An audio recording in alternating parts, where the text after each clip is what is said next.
संत sir classes में आपका स्वागत है। मैं हूं संत चौधरी और आपको मैंने प्रॉमिस किया है, अगर आप किसी भी तरह के कंपटीशन लेवल की तैयारी कर रहे हैं, चाहे वो दिल्ली पुलिस हो, एसएससी हो, आपका सीजीएल हो, बैंक हो या किसी भी तरह की आप तैयारी कर रहे हैं, तो ये क्वेश्चंस जो मैं लेकर आया हूँ, ये क्वेश्चंस आपके आते ही आते हैं। राउंड एंड सर्कल कैसे भी आप मान लो, ये घूम घाम के आते ही हैं। ठीक है ना। यदि मैं यहाँ पे आपको 10 क्वेश्चन दे रहा हूँ तो इसमें से 5 से 8 क्वेश्चन आने की पूरी उम्मीद होती है। ठीक है ना। तो इसीलिए क्या है, आप इसे नोट कर लीजिए जैसे जैसे मैं आपको बता रहा हूँ। आपको ज्यादा दिमाग खर्च नहीं करना, ढूंढना नहीं है, वो सब मेरा काम है। कहाँ से प्रीवियस पेपर लेकर आना, वो सब मेरा काम है। प्रीवियस पेपर को अच्छी तरह से एक्सप्लेन करना है, वो सब मेरा काम है। बस आपको सिर्फ और सिर्फ एक क्वेश्चन लिखना है और उसके नीचे लाइन बना करके आंसर लिख लेना है और कुछ नहीं करना। बाकी मैं बैठा हूँ आपका भाई। ठीक है, तो चलो स्टार्ट करते हैं। पहला कंप्यूटर का क्वेश्चन है हमारा, OSI का विस्तृत रूप क्या होता है। देखिए, what is the full form of OSI। मैंने यहाँ पे हिंदी में इसे लिखा हुआ है क्योंकि बहुत सारे बच्चे हमारे जो यूपी बोर्ड से होते हैं वो डर के वजह से इंग्लिश ऑप्शन को अवॉइड कर देते हैं और हिंदी ही चुनते हैं। जब हिंदी चुनते हैं तो वहां पे उनके सामने बहुत ऐसे क्वेश्चंस आते हैं, ऐसे शब्द आते हैं जो कि वो समझ में नहीं आ पाते हैं और वहां पे बच्चा फेल हो जाता है। तो भाई मैं यहाँ पे बैठा हुआ हूँ, मैंने आपको प्रॉमिस कर दिया, समझाने का पूरा गारंटी मेरी है। तो इसी वजह से ना आप सिर्फ सुनते रहिए, कान में एयरफोन लगा लीजिए, आराम से डिस्टर्ब कहीं करना नहीं है, आंखें बंद कर लो, सोते सोते भी पढ़ लोगे तब भी याद हो जाएगा। तो OSI का मतलब होता है ओपन सिस्टम इंस्ट्रक्शंस। इसका ये चौथा पार्ट होता है, इसका आंसर है फोर्थ। और ये क्या करता है, ये जो हमारे कंप्यूटर है उसकी जो आंतरिक कार्य है ना, उनको अलग अलग भागों में डिवाइड करता है। ठीक है ना। यानी कि इसे आप एक ये समझ लो कि एक दिमाग है। ठीक है ना, एक दिमाग है जो कि अलग अलग कार्यों को अलग अलग बांटता है। क्वेश्चन नंबर 2 है भाई, धातु या प्लास्टिक से निर्मित वह आवरण जो कंप्यूटर के फिजिकल आंतरिक घटकों को सुरक्षा प्रदान करता है। आप देखते हो कि हमारे कंप्यूटर के अंदर क्या है, मेमोरी है, चिप है, प्रोसेसर है, मदरबोर्ड है, किसी भी तरह के पार्ट्स होते हैं। तो इनको एक सिस्टम होता है हमारा जो कि कवर करता है, तो हम उसे बोलते हैं सिस्टम यूनिट। क्या बोलते हैं भाई, सिस्टम यूनिट। यानी कि जहां पर आपके सभी सिस्टम एक जगह कवर होते हो उन्हें सिस्टम यूनिट कहा जाता है। तो इसका सही आंसर है सिस्टम यूनिट नंबर 4। तो क्वेश्चन नंबर 3 है भाई हमारा, निम्नलिखित में से कौन कंप्यूटर प्रोग्रामिंग लैंग्वेज नहीं है। यानी कि जो हमने दे रखी है ना, they are the below which is not a computer language. देखो ध्यान रखा करो भाई, कंप्यूटर प्रोग्रामिंग लैंग्वेज पूछ रहा है वो कि कौन सी नहीं है। हम लोग क्या करते हैं, तुरंत पढ़ते हैं, आधा क्वेश्चन कई बार समझ में आता है नहीं आता है। तो ये कह रहा है कि कौन सी नहीं है। देखो आपको पता होगा जो हमारी कंप्यूटर लैंग्वेज होती हैं, ये जो प्रोग्रामिंग भाषाएं हैं ना उन्हीं को, जैसे बेसिक है, सी प्लस प्लस, कोबोल, आपका फोर्टोन, एडा या पास्कल जैसी भाषाएं हैं ना, ये सब प्रोग्रामिंग लैंग्वेज होती हैं। ये एक संकेत देती हैं ताकि हमारे कंप्यूटर की जो विंडो होती है ना उसको एग्जैक्टली काम करवा सके। तो अब ये जो हमारी, अब देखो आपको बताया मैंने सी भी बता दिया, सी प्लस और फोर्टोन, यानी जो पहली दूसरी तीसरी हमारी लैंग्वेज हैं। तो विंडो क्या है, विंडो एक सिर्फ ऑपरेटिंग सिस्टम है जो कि हम कहीं भी किसी को इंस्टॉल करके बाजार में बेच सकते हैं, ले सकते हैं। ठीक है ना। तो ये हमारी जो विंडो है, विंडो हमारी सिर्फ और एक सिर्फ सॉफ्टवेयर है, एक तरह का एप्लीकेशन है, यह एक लैंग्वेज नहीं है। तो आपका सही आंसर है 4। क्वेश्चन नंबर 4 है, कुंटांकन।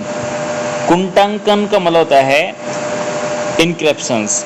यह सुरक्षित विधि है। देखो अगर आप लोग किसी भी तरह का एंटीवायरस अपने सिस्टम में लगाते हो तो वो क्या करता है, वो आपके वायरसेस को रोक लेता है। लेकिन ये डिजिटल पेंट्स और हैकर्स को रोकने का उपाय नहीं है।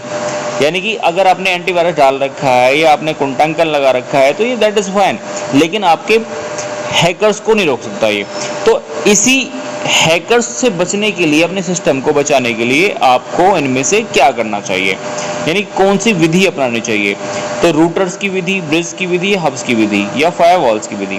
तो देखो इसके अंदर सबसे आसान तरीका होता है, आज हम लोग क्या करते हैं, आज हम सभी तरह से इंटरनेट से ही अपने यूजर को कनेक्ट करते हैं और यूजर से कनेक्ट, जैसे ही आप इंटरनेट से अपने यूजर को कनेक्ट कर लेते हो तो कोई भी व्यक्ति आपके आईपी को हैक कर सकता है और आपके सिस्टम को डेस्कटॉप वर्जन से उठा सकता है। तो यहाँ पे बहुत ज़्यादा समस्या होती है, यहाँ पे आपके किसी भी तरह का जो थर्ड पर्सन सॉफ्टवेयर होता है वो काम नहीं करता। तो इसीलिए क्या होता है कि सभी कंप्यूटर के अंदर विंडो इंस्टॉलेशन के दौरान ही कंट्रोल पैनल के अंदर एक स्पेशल फीचर दिया जाता है जिसे बोला जाता है फायरवॉल्स, है ना, यानी कि ऐसी दीवार जो कि आपको बाहर से यूजर के एंट्री से पहले आपको अलर्ट करती है कि कोई व्यक्ति आपके सिस्टम के अंदर आना चाह रहा है। तो इसी वजह से क्या है कि हैकर्स से बचने का सबसे आसान तरीका होता है फायरवॉल्स। ठीक है, तो इसका सही आंसर रहता है आपका चौथा, यानी कि फायरवॉल्स। क्वेश्चन नंबर 5 लेके चलते हैं, जिसमें है निम्नलिखित के विरुद्ध यानी कि इसके एंटी सुरक्षा करने के लिए फायरवॉल्स प्रयोग किए जाते हैं, यानी कि किसके लिए एंटीवायरस। ठीक है ना, जैसे मैंने अभी आपको बताया। तो यहाँ पर ये है, ये जो हमारा फायरवॉल्स होता है ये क्या करता है, ये सिर्फ इंटरनेट से जुड़ा हुआ या कोई भी नेटवर्क कनेक्टिविटी से जुड़ा हुआ जो हमारे इनकमिंग या आउटगोइंग ट्रैफिक्स हैं ये सिर्फ उनको कंट्रोल करता है। ठीक है ना, यानी जैसे ही इंटरनेट में कोई बाधा ना बने। लेकिन यहाँ पे वो कह रहा है कि किसके विरुद्ध करने के लिए फायरवॉल्स प्रयोग किया जाता है, यानी किसके विरुद्ध। तो मैं आपको बताता हूँ, यहाँ पे अनऑथोराइज्ड अटैक्स हैं। जो अनऑथोराइज्ड अटैक यानी कि जो आपकी बिना मर्जी के कंप्यूटर में अटैक कर रहे हैं, आ रहे हैं, उनको रोकने के लिए फायरवॉल्स का प्रयोग किया जाता है। तो इसका सही आंसर है नंबर 1। क्वेश्चन नंबर 6 है, निम्नलिखित में से कौन सा स्टोरेज डिवाइस नहीं है। भाई यहाँ पे क्वेश्चन को थोड़ा ध्यान से पढ़ने की जरूरत है। ये कह रहा है इनमें से कौन सा स्टोरेज डिवाइस नहीं है, यानी कि जब आप लोग किसी भी स्टोरिंग या पोर्टिंग करते हैं तो ऐसी कौन सी फाइल, इनमें से कौन सा ऑप्शन है जिसमें आप स्टोरेज नहीं कर सकते। तो सबसे पहले ये जान लेते हैं कि यदि हम स्टोरेज करना चाहें अपना डाटा तो आप किस टाइप के हार्डवेयर का प्रयोग करते हो।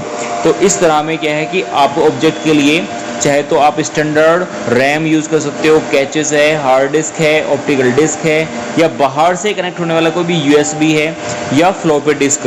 ठीक है ना, ये जो हमारे इस टाइप के पार्ट होते हैं ये सभी के सभी बाहर से पार्ट को स्टोरेज करते हैं। लेकिन जो हमारा फ्लॉपी है या सीडी है या हार्ड डिस्क है, ये सभी के सभी हमारे ऑप्टिकल स्टोरेज डिवाइस होते हैं। ऑप्टिकल यानी कि वन टाइम स्टोरेज होते हैं, इनमें हम डाटा को स्टोरेज नहीं कर सकते।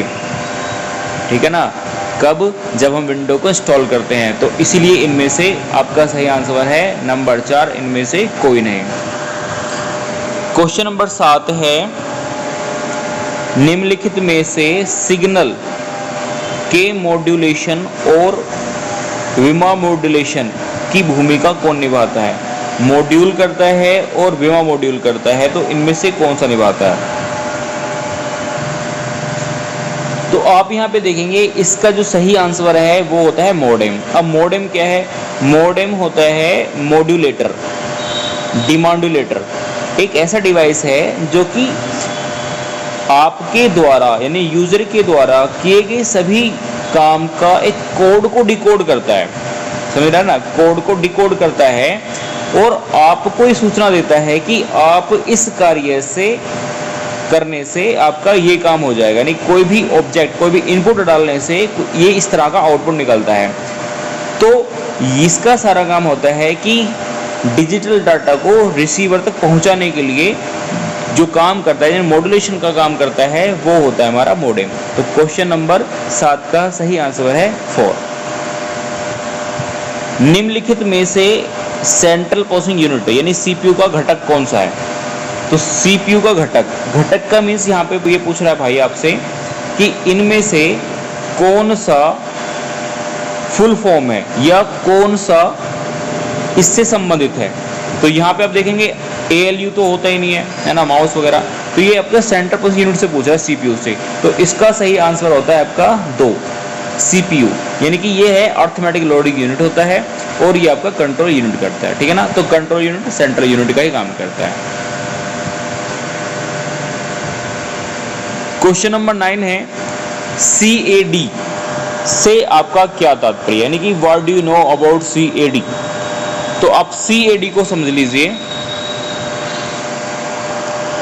CAD से तात्पर्य है कि कंप्यूटर में एडेड डिजाइन से है, यानी जो कंप्यूटर में डिजाइन है उनसे किसी डिजाइन का निर्माण करने, उसमें प्रवृत्त करने, विश्लेषण करने या किसी भी तरह से यूजर को संतुष्ट करने से है। तो ये क्या करता है, आपका ये 2D और 3D टाइप के डिजाइनों को बनाता है। जैसे आप बिल्डिंग है, कोई बाइक है, कोई कार है, जितनी भी हमारी हार्डवेयर चीज़ें डिजाइन होती हैं वो CAD के माध्यम से बनती हैं। तो नोवे का जो आंसर है वो है कंप्यूटर एडेड डिजाइन, यानी कि जो कंप्यूटर के अंदर डिजाइन पहले से ही मौजूद होते हैं उनके ऊपर काम करना। आज का हमारा लास्ट क्वेश्चन है, कॉमन डाटा एलिमेंट्स का निम्नलिखित में से बढ़ते, यानी कि आरोही क्रम और अवरोही आपको पता ही होगा, जिसे हम बोलते हैं, जिसको हम असेंडिंग और डिसेंडिंग के नाम से जानते हैं। देखिए यहाँ पर बताता है ये कि कॉमन डाटा एलिमेंट्स का निम्नलिखित बढ़ते, है ना, यानी कि असेंडिंग क्रमानुसार सही वैसे रूप कौन सा है। तो सबसे पहले यहाँ पे आप देखेंगे कि जो हमारा काम करता है वो कंप्यूटर एक बिट डाटा का, एक बिट से लेकर के और डेटाबेस तक कितना भी काम करता है। तो सबसे पहले स्टार्टिंग होती है बिट से, फिर बाइट, फिर रिकॉर्ड, फिर डेटा जो हमारा फाइल टेबल है, फिर डेटाबेस और फिर हाई लेवल, ठीक है ना। यानी कि ये इसका 5 भागों में इजिली क्रमवाइज किया जाता है। तो भाई यहाँ पे आप देखेंगे तो सबसे पहले आप किसी भी करैक्टर्स को देखेंगे, फील्ड को देखेंगे, रिकॉर्ड को देखेंगे, फाइल को, डेटाबेस को। तो इसका जो सही आंसर है वो हमारा होता है 1। आई होप दैट आपको वीडियो अच्छी लगी होगी, और अगर आपको कुछ भी बात समझ में आई है तो आप लाइक करो, और समझ में नहीं आई है डिसलाइक करो।